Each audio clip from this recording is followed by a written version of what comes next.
बिस्मिल्लाहिर्रहमानिर्रहीम। अस्सलाम वालेकुम डियर बच्चों। तो आज हम केमिस्ट्री का एक इंट्रोडक्टरी लेक्चर स्टार्ट करने जा रहे हैं। तो पहले हम इंट्रोडक्शन टू ऑर्गेनिक केमिस्ट्री जो सेकंड ईयर की ऑर्गेनिक केमिस्ट्री का पोर्शन है उसको अंडरस्टैंड करने के लिए सबसे पहले हमें ये पता होना चाहिए कि जो ऑर्गेनिक केमिस्ट्री है वो है क्या, उसका बेसिक क्या है, उसके कंपाउंड बनते कैसे हैं, उसके उनको आप सेटिस्फाइड बैलेंसेस वगैरह कैसे करते हैं।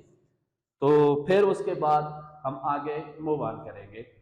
तो लेट्स सपोज बेटा मैंने आपके सामने एक बात लिखी हुई है। मैंने लिखा है कि ऑर्गेनिक केमिस्ट्री, जिसको दूसरा नाम मैंने कहा कि मैं ये भी दे सकता हूँ कि ये ऑर्गेनिक केमिस्ट्री आपकी कार्बन केमिस्ट्री के तौर पे भी कहलाई जा सकती है।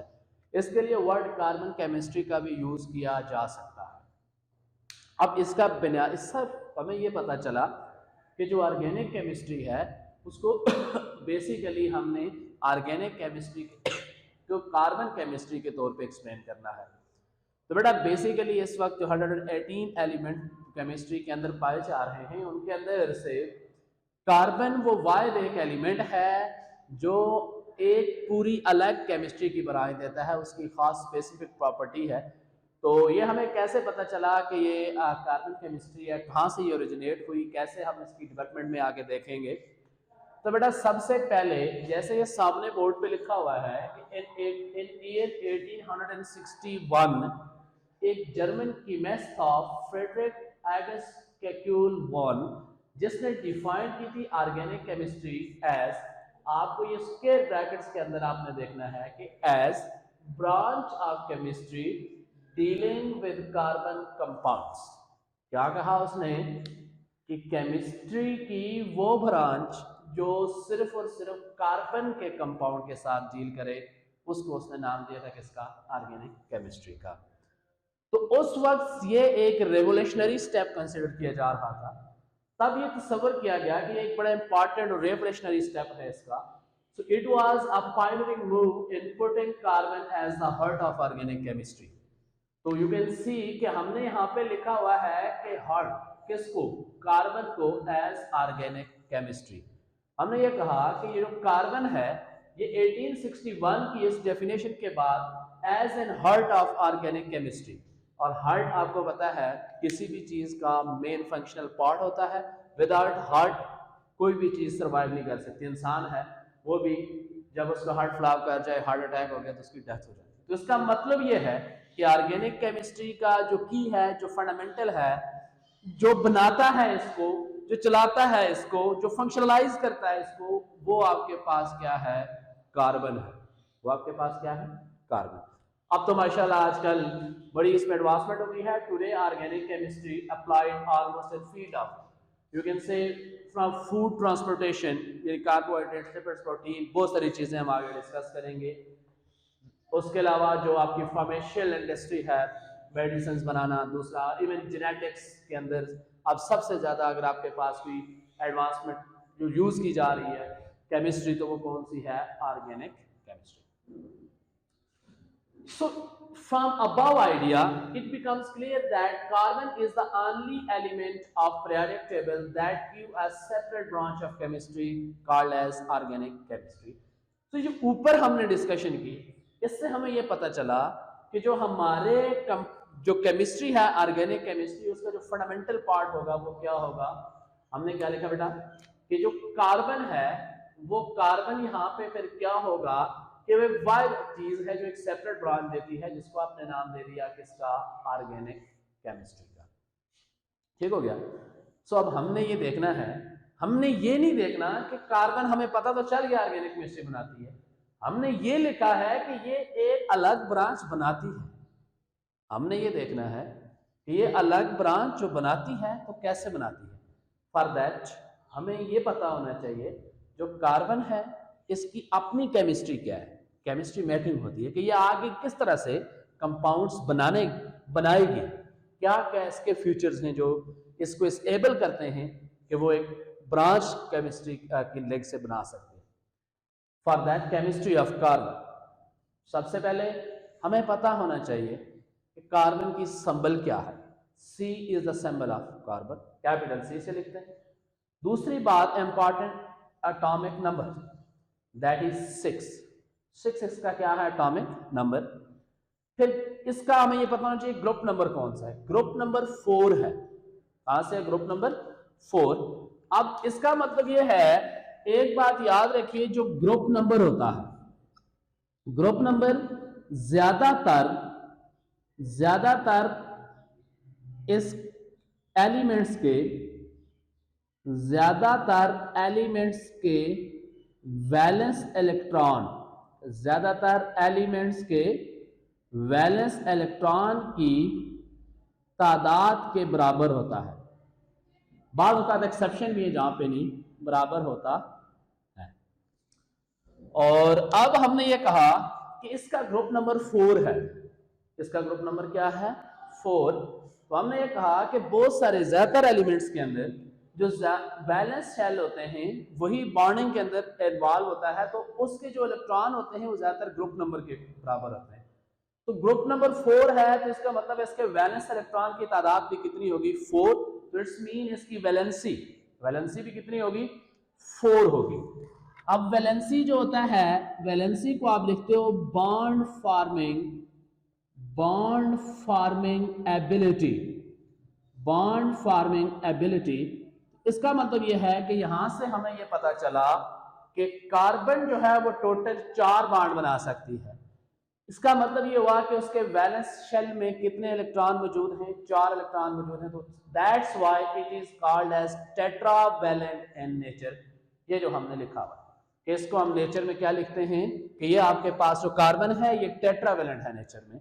तो यहां से एक जनरल आइडिया भी बन गया, ज्यादातर एलिमेंट्स का जो ग्रुप नंबर होता है वो उतने ही उनके अंदर वैलेंस इलेक्ट्रॉन होते हैं, और जितने वैलेंस इलेक्ट्रॉन होते हैं इतने ही वो बॉन्ड बनाता है। So group number is equal to valence electron is equal to valency या number of bond formed per atom, जो कोई एक एटम बनाता है। तो यहां से क्लियर हुआ कि कार्बन बॉन्ड बनाएगा कितने 4। अब इन 4 बॉन्ड्स को कार्बन अपने कंपाउंड्स के अंदर कैसे यूटिलाइज करेगा, compounds of carbon. So how carbon form compound. तो बेटा हमने बात की कि कार्बन जो है या कोई भी एलिमेंट है जब वो बॉन्ड बनाएगा तो उसके वैलेंस इलेक्ट्रॉन इन्वॉल्व होगा। बॉन्ड के अंदर क्या इन्वॉल्व होगा, ये देखिए आपने ये कहा कि बॉन्ड के अंदर इसमें इसके वैलेंस इलेक्ट्रॉन इन्वॉल्व होंगे। वैलेंस इलेक्ट्रॉन को इन्वॉल्व करने के लिए हमें वैलेंस इलेक्ट्रॉन का पता लगाने के लिए वैलेंस शेल कॉन्फ़िगरेशन चाहिए होती है, और वैलेंस शेल कॉन्फ़िगरेशन के लिए हम किसी भी चीज की इलेक्ट्रॉनिक कॉन्फ़िगरेशन करते हैं। क्या करते हैं, किसी भी चीज की इलेक्ट्रॉनिक कॉन्फ़िगरेशन हम करते हैं। सो कार्बन का एटॉमिक नंबर 6 है, 1s2 2s2 2p6, ये इसकी वैलेंस शेल कॉन्फ़िगरेशन है। अब चूंकि मैंने कहा जो बॉन्ड बनता है वो वैलेंस शेल इलेक्ट्रॉन की वजह से बनता है, उनकी तादाद के बराबर होता है, वही वैलेंसी होती है। तो फॉर दैट हमें इसका वैलेंस शेल सेलेक्ट करना पड़ेगा। तो देखिए इसमें जो पहला शेल है वो है के, और के शेल वैलेंस शेल वो होता है जो बॉन्ड के अंदर इन्वॉल्व होता है वो इनकम्प्लीट होना चाहिए, यानी वो हाफ फिल्ड हो, पार्शियल फिल्ड हो, लेकिन कंप्लीटली फिल्ड ना हो। तो के है तो के में मैक्सिमम 2 इलेक्ट्रॉन आते हैं और एक 1s जिसके साथ 1 लिखा हो, सिंपल बात याद रखनी है इलेक्ट्रॉनिक कॉन्फ़िगरेशन में जिसके साथ 1 का वर्ड यूज, गिनती का नंबर लिखा हो किसी भी ऑर्बिटल के साथ, इसका मतलब है वो के शेल है और के एक ही शेल है, दैट इज 1s2। फिर बेटा आगे आ जाता है 2 ये जो 2 वाले होते हैं ये बेसिकली एल शेल होता है। 2 वाले कौन से होते हैं, एल शेल होता है, यानी 3 वाले फिर हम कहेंगे एम होता है, 4 वाले कहेंगे एन होता है। तो एल शेल में मैक्सिमम आपके पास आने चाहिए थे 8 इलेक्ट्रॉन। एल शेल में कितने आने चाहिए थे, मैक्सिमम 8 इलेक्ट्रॉन आने चाहिए थे, लेकिन यहां पे कितने हैं 2 and 2 4। अब देखिए एक पी को आप नहीं कंसिडर कर सकते, ये क्वांटम नंबर होता है, नीचे शेल नंबर होता है। तो इस ये 2s2 2p2 ये 2 वाले सारे एल होते हैं जिनके साथ 3 लिखा होगा, एम होंगे, 4 वाले एन होंगे। तो हमें पता चला वैलेंस शेल है 2s2 2p2। सो इसके वैलेंस शेल में 4 इलेक्ट्रॉन।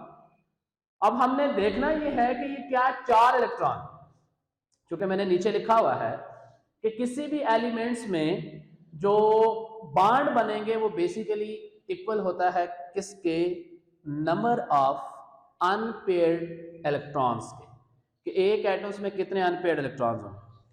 तो उसके लिए हमें इसकी ग्राउंड स्टेट देखनी पड़ती है। तो पहले हम ग्राउंड स्टेट देखेंगे। हमने देखा ग्राउंड स्टेट में ये लिखा, तो ग्राउंड स्टेट में पता चला कि सिर्फ Px और Py में सिर्फ 2 unpaired electron. So in carbon compound number of bonds होते हैं वो नंबर ऑफ अनपेयर्ड इलेक्ट्रॉन के बराबर होते हैं। In ground state carbon is divalent because इसमें सिर्फ कितने हैं, 2 इलेक्ट्रॉन हैं। लेकिन नेचुरली अभी हमने कहा 4 इसका ग्रुप है, 4 इसकी वैलेंसी है, टेट्रावेलेंट है, तो नेचुरली इसको क्या होना चाहिए, टेट्रावेलेंट। तो फिर इसकी टेट्रावेलेंसी को एक्सप्लेन करने के लिए हमें ये जो पेयर इलेक्ट्रॉन है इसको जंप करवा के आगे ले जाना पड़ेगा। ये जो पेयर इलेक्ट्रॉन है इसको हम आगे ले जा सकते हैं अनपेयर्ड करने के लिए। उसको हम नाम देते हैं एक्साइटेड स्टेट का। किसका नाम देते हैं, यानी jumping of electron from low energy filled atomic orbital to high energy empty atomic orbital. So here ये देखिए एस जो है ये सबसे पहले आता है। इसका मतलब है ये एस जो है ये लो एनर्जी का है। किसका है, ये लो एनर्जी का है। और एक ऑर्बिट के अंदर मैक्सिमम 2 ही इलेक्ट्रॉन होते हैं, तो इसमें 2 हैं तो ये फेल है, इससे जंप करवा सकते हैं 2pz एम्प्टी। तो बेटा यहाँ पे अब आपके पास देखिए, अब s में भी 1 हो गया, x में भी, y में भी, z में भी, अब 4 अनपेयर्ड इलेक्ट्रॉन हो गए। 4 अनपेयर्ड इलेक्ट्रॉन हो गए तो मतलब ये 4 आपके पास बॉन्ड बना सकता है। तो हमने पढ़ा हुआ है इससे अब एक्साइटेड स्टेट से हम हाइब्रिडाइजेशन भी गैस कर सकते हैं कि सेंट्रल एटम के इर्द गिर्द कितने ऑर्बिटल ऐसे हैं जिनमें अनपेयर्ड इलेक्ट्रॉन हैं और वो बॉन्डिंग के अंदर इन्वॉल्व होंगे। तो यहाँ पे 1s 3p है, तो इसका मतलब है हाइब्रिडाइजेशन sp3 हो जानी है इसमें। फिर अब हमने देखना ये है कि ये 4 बॉन्ड तो बनाएगा किसके साथ। तो बेटा इसमें जो सेकंड एलिमेंट है, मेजर एलिमेंट, वो क्या होता है, हाइड्रोजन। हमने लिखा जो हाइड्रोजन है वो कार्बन के साथ ऑर्गेनिक कंपाउंड में सिर्फ सर्व करता है किसके तौर पे, as a valency satisfier of carbon here. यानी कार्बन के ये जो 4 बॉन्ड बनने हैं, इन 4 बॉन्ड्स को पूरा करने के लिए ये यहाँ पे सर्व करेगा, सिर्फ कार्बन की 4 वैलेंसी को पूरा करने के लिए ये सर्व करेगा। तो it can replace with other element, oxygen, nitrogen, sulphur, phosphorus, बहुत सारे हैं। आगे हम देखेंगे जब मॉडर्न डेफिनेशन पे जाएंगे, जब इसको प्रॉपर डिफाइन करेंगे कि कैसे रिप्लेस किया जा सकता है, क्या क्या नया बनाया जा सकता है। बहरहाल अभी हम सिर्फ देख रहे हैं कि ये है क्या ऑर्गेनिक केमिस्ट्री। तो उसमें सेकंड एलिमेंट जो है वो हाइड्रोजन, यानी हाइड्रोजन वो चीज है, इसका मतलब ये अगर रिप्लेस कर सकते हैं तो विदाउट हाइड्रोजन ऑर्गेनिक केमिस्ट्री हो सकती है, लेकिन without carbon hydrogen organic chemistry हो नहीं सकती। तो हाइड्रोजन में 1 इलेक्ट्रॉन है, ये सिर्फ 1 बॉन्ड बनाता है, जबकि कार्बन में 4 हैं। तो ये सबसे पहला कंपाउंड जो नेचर में कार्बन एग्जिस्ट कर सकती है वो हमने ये बनाया। तो हमने ये कहा कि ये कार्बन है, इसके ये 4 इलेक्ट्रॉन है, हर हाइड्रोजन के पास 1 है, वो आके देगा इस तरह से टेट्राहेड्रल CH4 बन गया। तो हमने कहा ये फर्स्ट स्टेबल ऑर्गेनिक कंपाउंड जो कि हाइड्रोकार्बन है। कौन सा हाइड्रोकार्बन है, सिंथेटिक नहीं है, ये हाइड्रोकार्बन है जो नेचर के अंदर पाया जाता है। सिंथेटिक यूरिया है नेचर के अंदर जो एग्जिस्ट इन नेचर। तो अब बेटा हमने कहा इससे ये जाहिर हुआ कि सो compound formed has carbon and hydrogen, जो कंपाउंड बना है उसमें कार्बन और हाइड्रोजन पाए जा रहे हैं। That's why compounds of carbon and hydrogens are called as hydrocarbons. Hydrogen और कार्बन के कंपाउंड का नाम देते हैं हाइड्रोकार्बन। क्यों, मैंने लिखा नेम हाइड्रोकार्बन सजेस्ट। हाइड्रो ये ओरिजिनेट हुआ है फ्रॉम हाइड्रोजन, कार्बन ओरिजिनेट हुआ है from carbon, so it's mean compound of carbon and hydrogen. यही इसका मतलब है, क्या होते हैं कार्बन एंड हाइड्रोजन के जो कंपाउंड हैं, इसका मतलब है इन्हीं को हम नाम देते हैं किसका, ऑर्गेनिक कंपाउंड्स का। क्योंकि कार्बन जो है उसको अपने 4 बॉन्ड भी सेटिस्फाइड करने हैं। क्या करने हैं, उसको अपने 4 बॉन्ड भी सेटिस्फाइड करने हैं। तो वो अपने 4 बॉन्ड तभी सेटिस्फाइड कर सकता है जब वो किसी दूसरे एटम के साथ मिलेगा, इलेक्ट्रॉन शेयर करेगा। तो जो दूसरा इसके साथ एलिमेंट होता है वो हाइड्रोजन होता है, इसलिए हम इसको नाम देते हैं हाइड्रोकार्बन्स का। So we can set that organic compounds termed as hydrocarbon. क्यों, क्योंकि कार्बन को अपनी वैलेंसी पूरे करने के लिए यहाँ पे हाइड्रोजन चाहिए होती है, तो दोनों मिलते हैं तो नाम निकल आता है हाइड्रोकार्बन्स। तो इसका मतलब ये हुआ कि जो ऑर्गेनिक कंपाउंड्स हमने यहाँ पे लिखे थे कार्बन कंपाउंड्स, उसको बेसिकली हम नाम देंगे आप किसका, हाइड्रोकार्बन्स का। So we can say that study of compound of carbon and hydrogen, hydrocarbon are called as organic chemistry. अब इसको हम organic chemistry इसका नाम देते हैं। So how larger hydrocarbons are formed? अब अक्सर ये होता है हमें फार्मूला रटा मारना पड़ता है कि C2 है तो H4 होगा, C2 है तो H6 होगा। तो बेटा उस जंगल से हम आज़ाद होते हैं, हम एक जनरल असम्पशन बनाते हैं कि हम किस तरह कंस्ट्रक्ट कर सकते हैं इन कंपाउंड्स को, लार्जर हाइड्रोकार्बन्स। अब मैंने कहा कि हाइड्रोकार्बन्स के अंदर एक से ज्यादा कार्बन भी हो सकती है, many carbon and hydrogen in structure, कि वहां पे एक से ज्यादा कार्बन और एक से ज्यादा हाइड्रोजन भी उसके स्ट्रक्चर के अंदर पाई जा सकती हैं। अब उनके अंदर मल्टीपल बॉन्ड या फिर सिंगल बॉन्ड हो सकता है। सिंगल बॉन्ड जैसे C carbon carbon single bond होगा, एक हो गया। मल्टीपल बॉन्ड को आप ये लिख सकते हो कि कार्बन डबल बॉन्ड कार्बन और कार्बन ट्रिपल बॉन्ड कार्बन, ये भी इसके अंदर पाया जा सकता है, डबल बॉन्ड भी हो ट्रिपल। फिलहाल हम डिस्कस करते हैं शॉर्ट सा सिंगल बॉन्ड के बारे में। हमने कहा सिंगल बॉन्ड है तो ये कार्बन है, एक कार्बन वाला भी हो सकता है CH4, फिर ये बना हुआ इथेन मीथेन प्रोपेन आपके सामने बना। इन सब से हमने एक बात कंक्लूड की कि यानी 3 से ज्यादा कार्बन हो, बेशक 1000 हो, हर कॉर्नर वाली कार्बन के साथ 3 और हर दरमियान वाली कार्बन के साथ 2 हाइड्रोजन आप लगाएंगे, जो ये लिखा हुआ है, जिससे फॉर्मूला निकल आया CnH2n। तो what ever the number of carbon it has only 2 hydrogen and +2, जिसका मतलब यह है कि 2 टर्मिनल हाइड्रोजन जो कानों पे लगे होंगे। अब नॉर्मली जो हाइड्रोकार्बन्स होते हैं उनके जो स्ट्रक्चर है या कंपाउंड है उसके 2 पोर्शन होते हैं। कितने होते हैं? 2। अभी तो हमने बेटा सिर्फ सिंगल बॉन्ड तक की बात की है, डबल बॉन्ड या ट्रिपल बॉन्ड वालों के बारे में अभी हमने ये टेबल नहीं बनाया, उसको हम आगे बनाएंगे। अभी हमने सिर्फ ये देखना है कि ये जो हाइड्रोकार्बन्स हैं फिर इनको हम पहचानेंगे कैसे। तो आपने याद रखना है कार्बन कंपाउंड हैज 2 पार्ट्स, के कार्बन के कंपाउंड्स के बेटा 2 हिस्से पाए जाते हैं।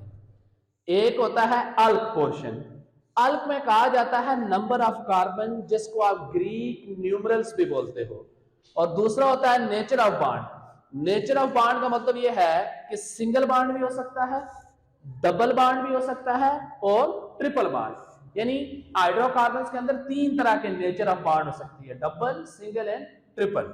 और बाकी जो ये पीछे अल्क पोर्शन है ये सब में सेम रहेगा। ये होते हैं number of carbon, that is the Greek numeral, जो कि ऊपर से नीचे सब में क्या आते हैं बराबर। अब इस ग्रीक में 1 कार्बन होगा तो मेथ, 2 होगा तो एथ, 3 कार्बन वाला हुआ तो प्रोप, 4 वाला हुआ तो ब्यूट, 5 वाला हुआ तो पेंट, 6 वाला हुआ तो हेक्स, 7 वाला हुआ तो हेड, 8 वाला हुआ तो ऑक्ट, 9 वाला हुआ तो नॉन, 10 वाला हुआ तो डेक। अब आगे हमने कहा है नेचर ऑफ बॉन्ड। तो नेचर ऑफ बॉन्ड तो हमने बेसिकली 3 पढ़े हैं, 1 single bond, double bond and triple. अगर सिंगल बॉन्ड हो तो इस ग्रीक न्यूमरल के एंड पे सुफिक्स लगता जाएगा ANE, डबल के केस में ENE, ट्रिपल के केस में, यानी जब डबल होगा C डबल बॉन्ड C तो लगेगा ENE, जब C ट्रिपल बॉन्ड C हुआ तो ये लगता जाएगा YNE। तो अब सिंगल के केस में मिथ आगे लग गया एन, मीथेन, इथेन, प्रोपेन, यानी NN लगता जाएगा। और जब डबल आएगा तो डबल के केस में ये 2 कार्बन से स्टार्ट होता है। किससे स्टार्ट होता है? 2 कार्बन से। 1 कार्बन के 1 कार्बन वाला कंपाउंड के साथ जो सुफिक्स है वो डबल बॉन्ड का नहीं लग सकता, जो कि वहां पे हमें 2 कार्बन चाहिए। तो अब इधर क्या लगता जाएगा, जैसे ये था मैथ तो इसके साथ लगेगा ही नहीं। अब आपने किसके साथ लगाना है, जैसे ये है एथ, आगे डबल बॉन्ड है तो ईन। अगर इसी को ट्रिपल बॉन्ड बनाना हो तो अल्क पोर्शन वही है एथ, आगे क्या लग जाएगा, बॉन्ड ट्रिपल है तो क्या लग जाएगा, आइन, एथाइन, यानी इथीन, प्रोपीन, ब्यूटीन, पेंटीन। इसी तरह ethyne, propyne, butyne, pentyne. It's okay, ये आपने कंप्लीट किया। Thank you.